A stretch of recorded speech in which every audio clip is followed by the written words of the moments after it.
this. Okay. Hey guys, it's Live Caffeine. And a lot of you aren't subscribed, so today's sponsor of the video is going to be me. Subscribe to my channel. See, look how many of you aren't subbed. Subscribe. Whatever. Alright, so tell me if you've heard this one before. You have an English essay due, and let's say it's on the basis of grammar and sentence structure. Yay, my favorite topic. Now, the teacher gave you a strict deadline of 2 weeks to complete the assignment, but the problem is you're just so busy. And when it seems like you better get started, it's already been 13 days and the assignment is due tomorrow. So you prepare to get cracking. It takes all the will in your body, but you make it to the desk like a champ. You whip out the computer and open Google Docs. The magic is about to happen, and you prep for what is about to be the busiest 4 hours of your life. But wait, maybe just one YouTube video before we start. Was that the bite of 87? Sound familiar? If you said yes, then you understand what this video is about. Motivation. If you said no, congrats, you're perfect, now scram, this video wasn't made for you. Let's start here with the official definition of the word motivation. The general desire or willingness of someone to do something. Yeah, I'd say that's pretty accurate. Now with that out of the way, my goal with today's video is to tackle the idea of motivation and how to utilize it to become a more productive person and in the end, build a healthy lifestyle. We're going to analyze the problem at hand, discuss the importance of a good mindset, and I'll finish up with some tips that help me stay motivated. Part 1. The problem. Allow me to introduce the first roadblock in our path to progress, social media.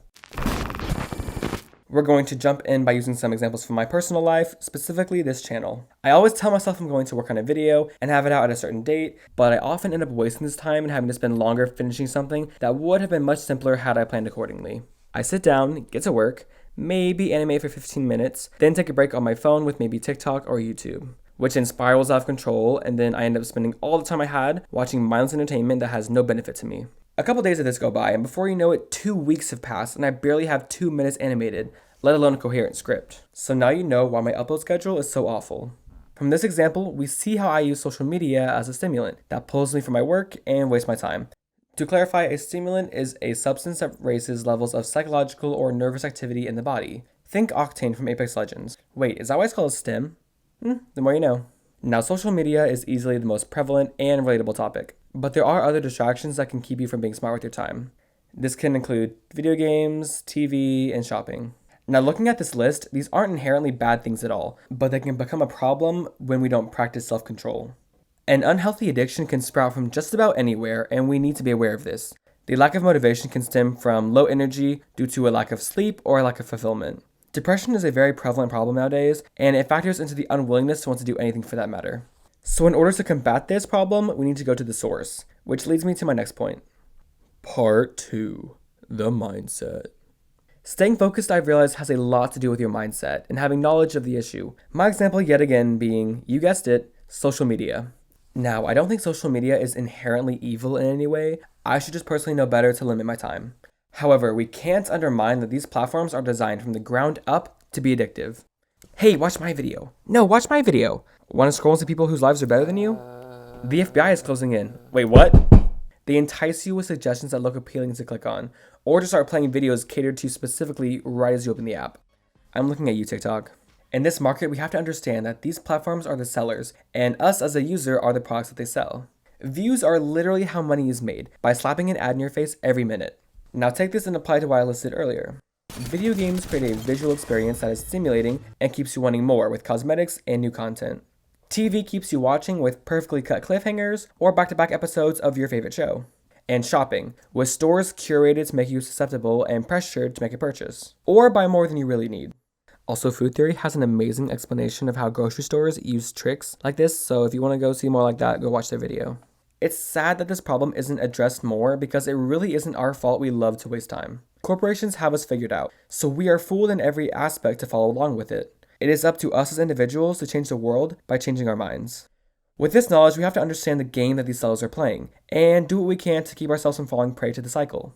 On another note, our mindset can be flawed with self-destructive ideology. This is definitely something I've struggled with, where you just have a low self-image. For a long time, I hated a lot about myself, and this caused years of having social anxiety and low self-esteem.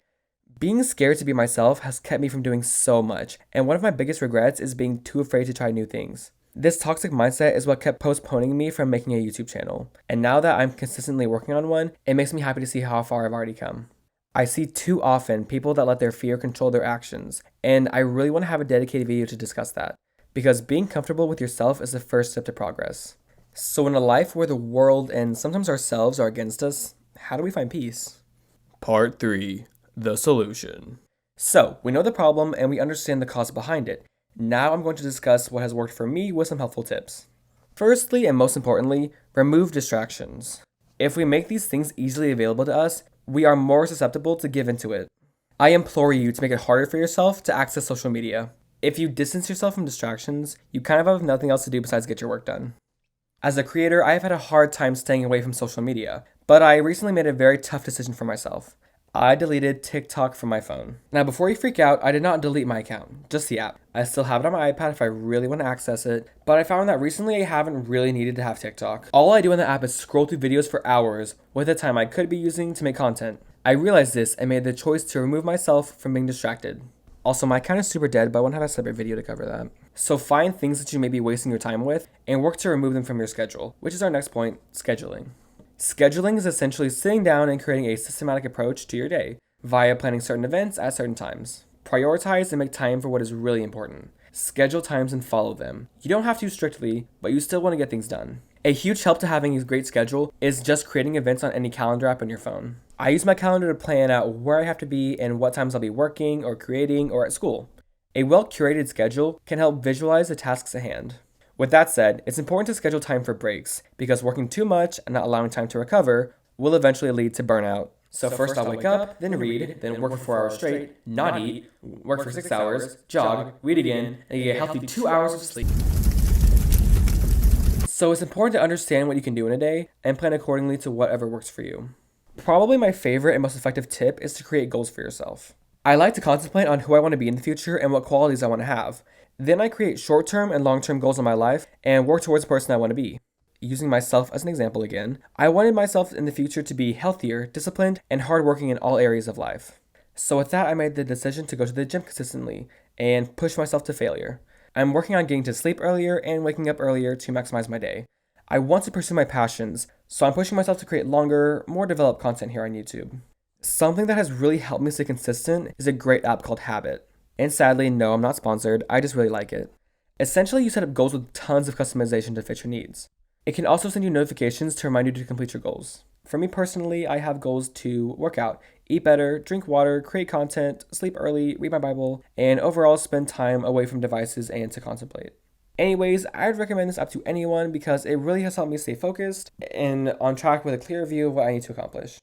So with that, you have my tips and tricks to stay on track and set ourselves up for success in any aspect of our day-to-day life. Now, I could go on and on about this topic and bore you to death, but I'll leave you with some key things to remember. See the person you want to become. Motivation starts with a mindset. Self-reflection is vital for understanding your strengths and weaknesses. There is really nothing hard work and dedication can't achieve. And if you consider these tips, I promise you will see progress in your own life. So I implore you, go through each and every day, seeing what you want to change, and making small and meaningful steps towards a brighter future. Only you can prevent forest fires. Only you have the power to create the life you want to live. Thank you so much for joining me today, and as always, stay caffeinated. Bye!